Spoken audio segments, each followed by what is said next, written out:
সন্ধ্যার শেষ আলো মিশে যাচ্ছে মাঠের সবুজ ঘাসে, যেন সময় নিজেই এক নতুন রং বদলের গল্প রচনা করেছে। বিকেলের নরম আলোয় স্টেজের পর্দা দুলছে বাতাসে, তার আড়ালে কাঁপা কণ্ঠে প্রস্তুতি নিচ্ছে একদল তরুণ, চোখে স্বপ্ন আর শিহরণ। আর প্রথম পারফরম্যান্সের ভেতর দপদপ করা হৃদয় স্পন্দন। মাইক্রোফোনে প্রতিধ্বনিত হচ্ছে তাদের কণ্ঠ, শব্দের দোলাচলে তৈরি হচ্ছে এক অদ্ভুত সেতু শিল্প আর জীবনের মধ্যে।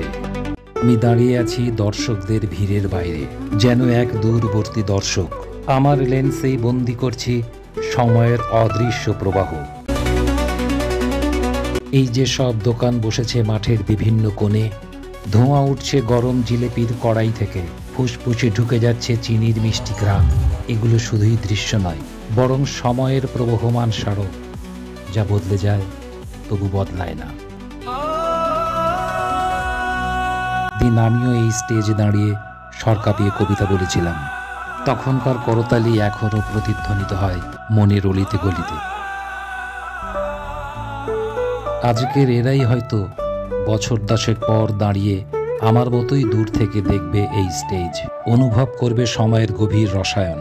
জীবন আসলে এক দীর্ঘ পারফরমেন্স, যেখানে আমরা কখনো অভিনয় করি, কখনো দর্শক হয়ে বসে থাকি, আর কখনো পুরনো দৃশ্যের প্রেমে নিজেকে খুঁজি।